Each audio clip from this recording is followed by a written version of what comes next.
I'm on holiday this week, and so I thought I would do a few kind of novelty, unusual videos. And the first one I thought I would do is just a few kind of random firsts for March. And so these are things that maybe a little bit unusual. You know how I like to push the boundaries, get sort of things going nice and quick. So here's my first, well, you can't actually see it because of all those leaves. My first chili pepper, and this is an Anaheim, started in January, and it's looking quite nice. And I've got another one here. Now, I mean, normally you wouldn't leave the flowers on, but I thought I would just leave the flowers on a first few plants, keep those potted on and nice and big, and we'll put those on the kitchen windowsill because chili peppers just look really nice on the kitchen windowsill. So the other one I've got are my first broad bean flowers, and broad beans are nice because they're growing in the polytunnel. They're nice and big. They've got loads and loads of flowers on them now, and they're kind of perfectly self-fertile, so you don't have to worry about pollinators. There's no real pollinators around at the moment, so hopefully they will all pollinate perfectly on their own, and I'll get some really nice broad beans. So I'm really happy with those. I've never tried doing broad beans really early before. I've done loads of French beans and runner beans early and things like that, but I thought I'd try some broad beans. It seems to be paying off so far, but of course, way away from harvest at the moment.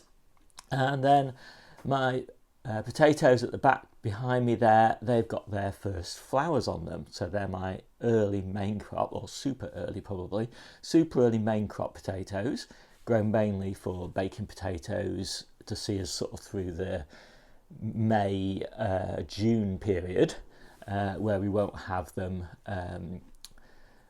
in store anymore because they'll all be sprouting away like crazy in store, and we won't have the ones in the ground until July. So there's a first few firsts. Oh, that's a tongue twister. So the next one is my first radish of the year, grown this year. So it's fairly easy to have radish kind of grown in December and harvested sort of January, February time. But these are the first ones that were started in January, and we're harvesting them now, beginning of March. My first lettuces started in November, planted in December, and harvested again right at the beginning of March. Now that is a real interesting first for me because that's allowed me to grow my favourite spring varieties and start harvesting them at the beginning of spring rather than at the end of spring. So I was really pleased with that.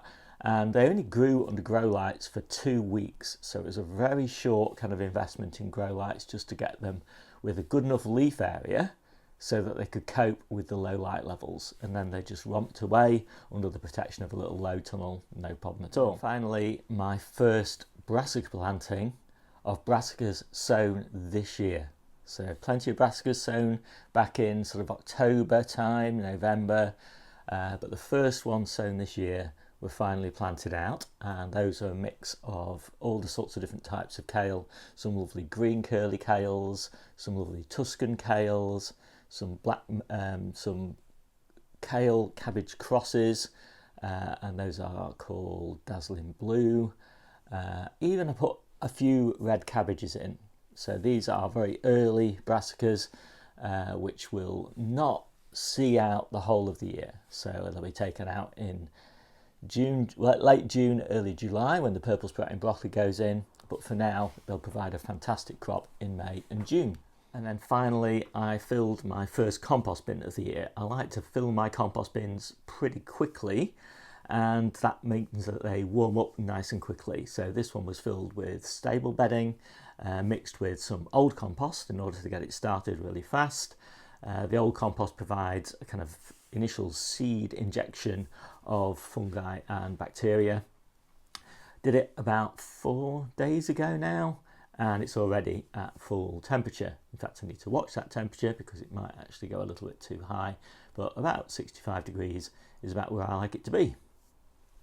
That's all the firsts that I can think of. I've got plenty of lasts because it's that kind of time of year when lots of things from last year are now finishing, but there's always a few firsts. My name's Steve. This is the Seaside Kitchen Garden and Allotment channel, and I'll see you soon.